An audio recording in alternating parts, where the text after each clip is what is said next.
What's up everyone? On today's episode, I'm going to teach you how to get out of the bowl on roller skates.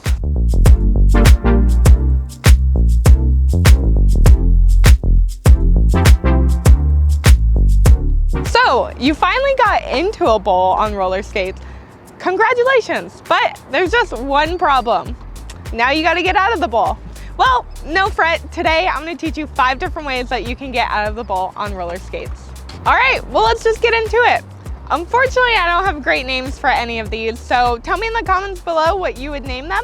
But the first one, I'm just going to call the toe helper. So the toe helper, you can do this pumping in the transition, or you can utilize speed from any part of the bowl toward the transition you're trying to get out of.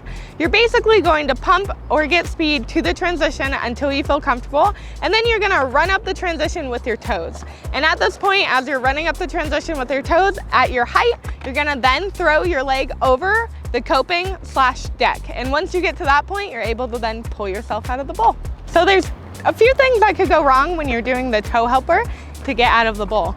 As you can see, your toes might flip, and what could happen is that you just slip, your toes go out from underneath you, and then you slide down. Pretty much with that one, if you're wearing your wrist guards, you're gonna just slide on with your knee pads. If you're not wearing your wrist guards, you will probably, get your arm a little bit, but your knees are pretty much gonna save you as far as sliding down. Hopefully you're wearing your knee pads and you can just do a trusty knee slide. If you don't know what a knee slide is or how to do one, my friend Missy actually made a YouTube video on this channel, links in the description, and you can check that out if you want to know how to do a knee slide as well. The second way that could happen, you could accidentally grab onto the coping to get out and not let go. So you might do what I just did there, where you're hanging on the coping for dear life. You can just let go of it and slide back down, or if you are strong enough, you can pull yourself up. But I would suggest just letting go, letting yourself slide down, and starting over again. The second way to get out of the bowl, I don't have a name for this one, so tell me what you think in the comments. You're gonna ride the transition all the way up. Once you get close to the coping, you're gonna then put your arms down, and once you have security in your arms being down, you're gonna put your leg over the coping. This should all happen within a matter of seconds though, so you just wanna make sure the further you ride up close to the coping, the easier it's gonna be to get your leg out. So the difference between the first one and the second way to get out is that you can notice that I used my toe in the first a couple times before getting out, whereas this one, I rode the transition all the way up. Yeah, my foot bent down and my toe might have hit the transition, but I pretty much utilized my speed to get out of the bowl. Oh, I guess we're back in the bowl again. Well, that means it's time for the third way of how to get out the bowl. So with this way, you're gonna get a lot of speed and you're gonna stall on the coping and you're gonna get out of the bowl. So whether you have a slide block or you don't have a slide block, you can still stall on the coping. I currently don't have a slide block. So what that means is I'm going to just get enough momentum out of the bowl that I can to be able to stall on the coping. You're gonna shift your weight from the lead foot. You're gonna put all your weight on this foot. You're gonna bring your non-lead foot up onto the coping, and you're gonna shift your weight into this foot. And then once you feel stable there, you're just gonna use your other foot to climb up and over the coping. It's a lot easier to show you what it looks like than to have to explain it. So let me show you what it looks like. As always, we don't have any speed, so we're gonna pump in the bowl, try to get all our momentum. With this one, once again, we're gonna try to get as close to the coping as we can.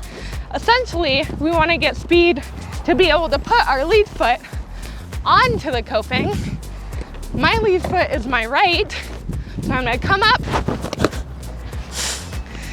and we got out the bowl, and you did a stall. Way to go.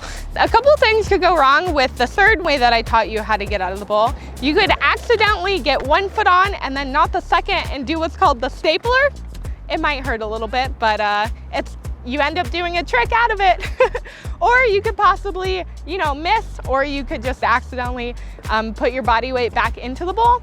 You just wanna make sure to either pump out of that, or you just want to bend and land on your knees as you slide back down the bowl.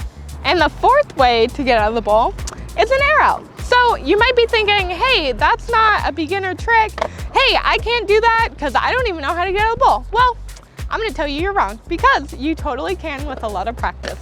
So this way to get out of the bowl, you're going to take speed and momentum. And you know how we stalled in our earlier way to get out the bowl? Instead of stalling, you're going to just tuck your knees in and you're going to allow that momentum to take you up and over the deck and over the coping. And you just want to make sure with this one is that when you land staggered and you land with a bent knee and your butt to the ground, so that way you have stability when you land that air. And with this one, I'm going to assume that you either know how to drop into the bowl or you're coming from a bowl that maybe is like a quarter pipe, so you're able to come up and out of the quarter pipe. With this one requires a little bit of speed and momentum, and if you have a really powerful pump, you can totally do this one out, but most likely you just want to have like a run up when you're doing this way. So, you know, with airing out, there's always things that could go wrong. And with that, I'm going to show you how you can bail out of them and what could happen. So instead of tucking your knees in, you could of course not do that, and you could either trip yourself on the coping or you could just land into a stall, and you're either not going to be aware of that or you're just going to be caught off guard. So you really want to make sure that you squat down and that you have your chest forward, because we don't want to go flying back into the bowl. And when you do that, you could either land on your knees into a knee slide, or you could at least, you know, be low to the ground and possibly slide into the bowl because you're squatted, or you can just land on your side. When coming out of the deck, and possibly maybe you don't land in a correct staggered stance, you can maybe fall to your knees as a knee tap, or you might fall on your side too. So you really just want to make sure you're prepared and ready. You have all your gear that you want to wear, like your wrist guards, your knee pads, your helmet, etc. And you just want to be aware of what you're doing. But most likely, if you're airing out forward, you're going to fall on your knees. And if you're going to go back into the bowl, you just want to either squat down or you want to slide on your side. And the fifth way to get out of the bowl, are you ready for this? This one's my favorite. This one's the best way to get out of the bowl, in my opinion. It's called the lazy skater. Basically what you're going to do is you're going to utilize either the first or second way to get out of the bowl. You're going to get your leg up on there and you're just going to roll it out. Normally I do this one when I'm really tired, when I want to make someone laugh, or if I just don't have the strength to pull myself up. It's just a really easy, fun, lazy way to get out of the bowl. I feel like this way of getting out of the bowl is pretty safe, but the main thing you want to make sure is that you roll away from the bowl and not back into the bowl. As long as you do that, you'll be pretty good. And those were the 5 ways of how to get out of the bowl. But wait, don't click away yet. I want to tell you something useful.